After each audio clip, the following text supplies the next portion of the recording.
मेरा नाम सुखप्रीत कौर है और मैं भारतीय जनता पार्टी महिला मोर्चा में राष्ट्रीय महामंत्री हूँ। यहाँ गोवा में मेरा एक संगठनात्मक दौरा है, जिसके तहत आज मैं केशव सेवा संस्थान में आई हूँ और मुझे यहाँ आने के बाद बहुत अच्छा लगा, क्योंकि ये एक ईश्वरीय कार्य है जो पूरी संस्था मिलजुल कर रही है।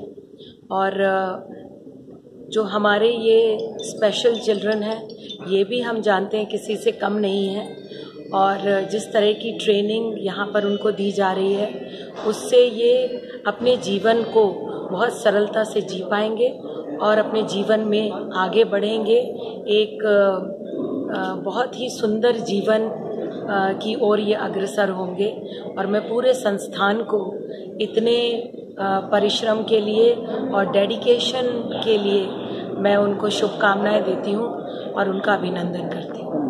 अभी इलेक्शन आने वाले हैं, अभी महिलाओं का रिप्रेजेंटेशन दे रही है, गोवा के बारे में आप क्या सोचते हैं? देखिए, मेरे को ऐसे लगता है कि भारतीय जनता पार्टी वो अकेली पार्टी है जो आदरणीय नरेंद्र मोदी जी के नेतृत्व में महिलाओं के उत्थान के लिए प्रतिबद्ध है। और हमारी सभी जो सेंट्रल गवर्नमेंट की और स्टेट गवर्नमेंट की स्कीम्स हैं, वो महिलाओं के सशक्तिकरण के लिए लगातार प्रयास कर रही हैं।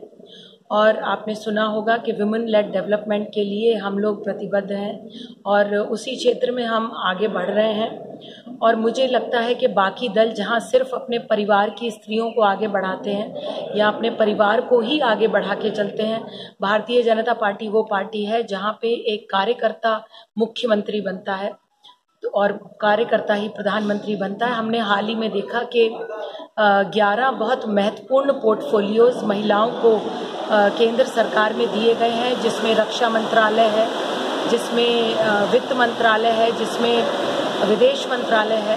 तो इस तरीके के महत्वपूर्ण पोर्टफोलियोज की जिम्मेदारी महिलाओं को दी हुई है।